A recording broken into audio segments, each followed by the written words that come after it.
The stock market has been on a tear lately. It's been a bull market, even though we do not know who the president is going to be yet with the uncertainty of the election. So why is the market so bullish when we have an unresolved election right now as it stands, November 6th of 2020? So what the market does know and what they're looking at is the divided government. So there are checks and balances. So regardless of whether Biden wins or Trump stays in office, the Democrats control the House, the Republicans control the Senate.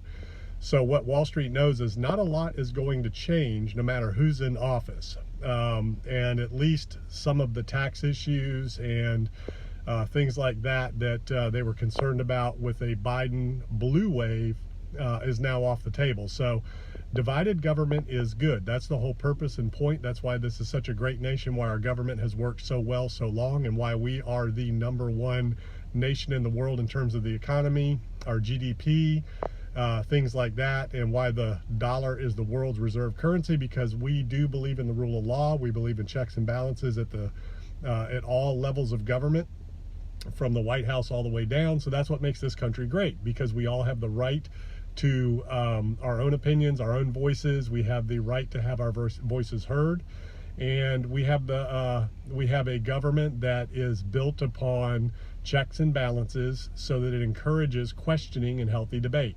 So if one party or the other has the ability to do whatever they want, that's not good, Republican or Democrat. That's just not good.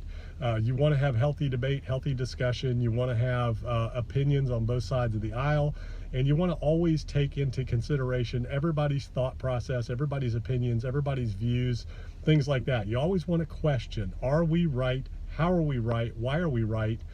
Versus just thinking you're right all the time. But more importantly, how can we be wrong? One of the things that will hurt you the most is thinking you're right when you're not, or thinking that you know what's true when it's not. Those are the things that kind of hold you back and limit your ability to grow and to become great, whether you're a business, a country, a government, doesn't matter what it is. Investing in real estate, you always want to question everything. You always want to find out, how am I wrong? And more importantly, why am I wrong? And try to find the holes in what it is you're doing. And especially if you're looking at a real estate deal, a business opportunity, underwriting a property, whatever it is, how are you wrong? Why and how can your assumptions be wrong? And how do you make sure that you've calculated all the risk and hedged the downside? So that's why the markets are excited. They know that it's going to be, regardless of who wins, it's going to be pretty much like it's been the last few years, with a few little subtle differences here and there, but nobody's going to be able to ram any kind of legislation through without healthy debate, compromise on both sides of the aisle. And you will see stimulus coming soon now that the election is over. A lot of those politics of the election are going to be put away, especially once we know who's going to be in office.